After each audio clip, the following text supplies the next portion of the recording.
जामिया मिल्लिया इस्लामिया में पुलिस की कार्रवाई की मुल्क भर में मजम्मत हो रही है। सियासी लीडरों ने भी पुलिस कार्रवाई के खिलाफ एहतजाज किया। कल प्रियंका गांधी की क़यादत में कांग्रेस ने इंडिया गेट पर धरना दिया। अपोजिशन जमात शहरियत कानून पर सदर जमहूरिया रामनाथ कोविंद से मुलाकात करेंगी।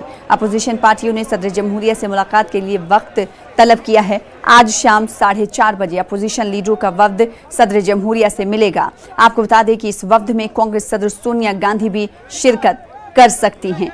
तो कल हमने देखा था कि एक तरफ ममता बनर्जी मगरबी बंगाल की वजीर आला कोलकाता में रैली कर रही थी शहरियत तरमीमी बिल के खिलाफ, तो दूसरी तरफ प्रियंका गांधी इंडिया गेट पर मौजूद थी। उनका कहना था कि जिस तरह से दिल्ली में जामिया मिल्लिया इस्लामिया के तलबा पर हमला पुलिस की तरफ से किया गया है वो काबिले मजम्मत है।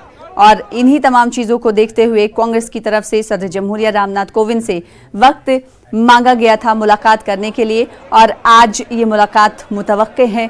4 बजे तकरीबन कहा जा रहा है मुलाकात होगी। हमारे साथ हमारी नुमाइंदा रंजिता झा इस खबर पर मजीद अपडेट के साथ जुड़ रही हैं। रंजिता, लगातार हमने कल देखा कि कांग्रेस की तरफ से एहतजाज किया गया और इंडिया गेट पर प्रियंका गांधी बैठी रही, और उसके बाद आज मुलाकात का वक्त मांगा गया। 4 बजे कहा जा रहा है कि मुलाकात होगी। कौन कौन से बड़े लीडर आज इस मुलाकात में शामिल होंगे और सदर जमहूरिया से के सामने अपनी बातें रखेंगे?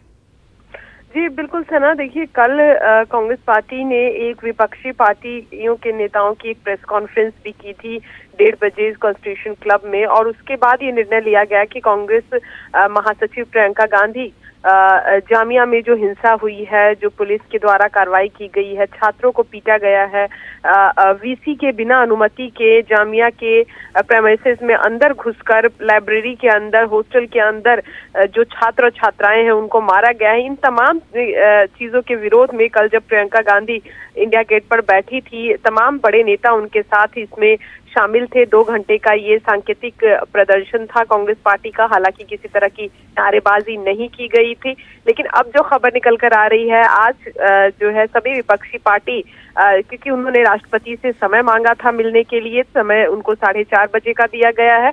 तमाम जो बड़े नेता हैं, अलग अलग पार्टियों के नुमाइंदे हैं, वो इस प्रतिनिधि मंडल में शामिल होंगे। जो सूत्रों के हवाले से खबर निकल कर आ रही है कि सोनिया गांधी भी इस प्रतिनिधि मंडल का हिस्सा होंगी, और ड्राफ्ट बनाने की जो जिम्मेदारी है वो गुलाम नबी आजाद को दी गई है। जो ड्राफ्ट आज जो ज्ञापन जो आज सौंपेंगे ये राष्ट्रपति को, ये पूरा प्रतिनिधि मंडल, उसको लेकर तैयारी शुरू की गई है। शाम 4:30 बजे ये लोग राष्ट्रपति से मिलेंगे और अपना ज्ञापन सौंपेंगे। जाहिर तौर पर पूरे प्रदेश में हम कह सकते हैं कि अलग अलग राज्यों में, अलग अलग जगहों पे जिस तरह से जो नागरिकता संशोधन बिल है उसके खिलाफ प्रदर्शन चल रहा है, खासकर नॉर्थ ईस्ट की अगर बात करें तो वहाँ जो है 60 से ज्यादा ट्रेनें रद्द कर दी गई हैं, क्योंकि वहाँ वायलेंस लगातार बढ़ता जा रहा है। हम दिल्ली में भी कई जगहों पर ये चीजें सुन रहे हैं। अलग अलग प्रदेश की भी जानकारी कल गुलाम नबी आजाद ने अपने प्रेस कॉन्फ्रेंस में दिया था। तो इन तमाम बातों का जिक्र आज के ज्ञापन में दिया जाएगा। ये कोशिश रहेगी विपक्षी पार्टी की कि वो राष्ट्रपति के संज्ञान में ये तमाम चीजें लेकर आए।